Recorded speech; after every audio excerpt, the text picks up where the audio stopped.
Bismillahirrahmanirrahim. Assalamualaikum warahmatullahi wabarakatuh.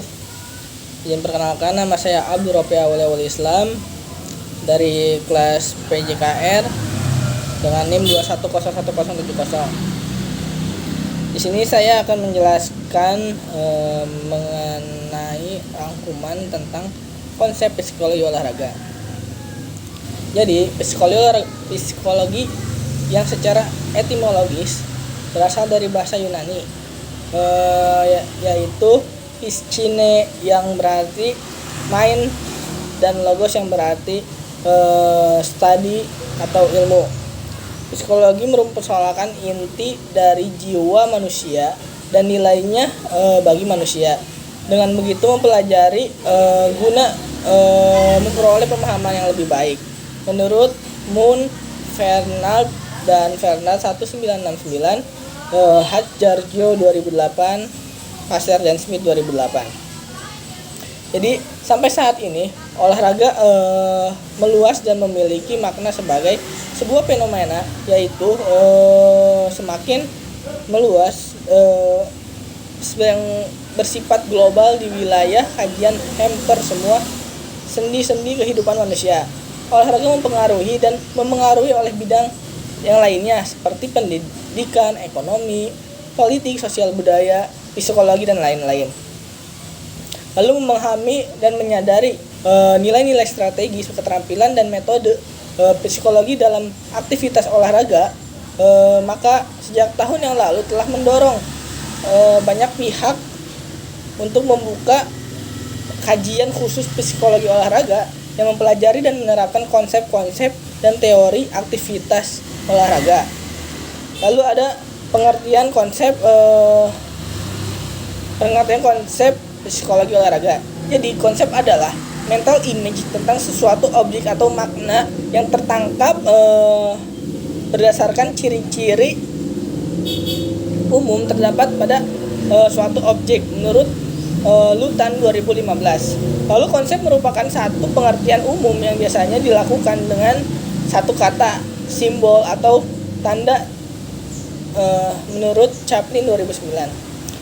Konsep diartikan sebagai idea underlying class of things, general notion. Lalu jadi konsep sebenarnya merupakan label dari ide umum yang mengintegrasikan beberapa elemen dari sumber yang berbeda ke dalam suatu gagasan tunggal. Psikologi olahraga terdapat digunakan berbagai kelompok masyarakat, membina mengembangkan atlet dan juga kelompok dan individu mengalami kelainan menurut Fulgham 2013. Jaskowski dan Naylor 2005 menegaskan bahwa psikologi olahraga dapat digunakan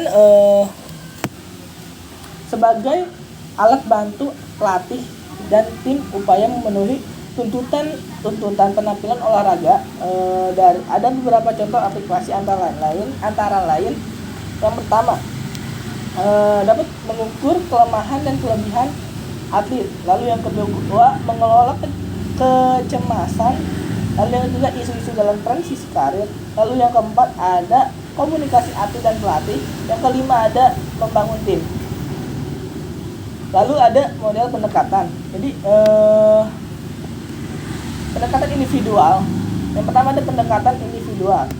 Pendekatan individual adalah pendekatan dalam penerapan psikologi olahraga yang didasarkan pada pandangan dan fakta yang menunjukkan bahwa setiap individu berbeda dari yang lain. Lalu yang kedua ada pendidikan sosio interaktif. Yang ketiga ada pendekatan multimedia nasional, multimedia mensional. Lalu yang keempat ada pendekatan sistem. Ada juga manfaat dari psikologi olahraga. Yang pertama, memahami dan menjelaskan gejala-gejala dalam bentuk tingkah dan pengalaman yang terjadi dalam praktik olahraga. Lalu yang kedua ada mengontrol atau mengendalikan gejala perilaku yang dapat menjerumus kepada hal-hal yang dapat mengganggu perkembangan dan penampilan individu. Nah, mungkin segitu saja dari saya tentang bab 1 konsep psikologi olahraga. Saya Abdurrahman Islam, terima kasih atas perhatiannya. Kurang lebihnya mohon maaf. Wassalamualaikum warahmatullahi wabarakatuh.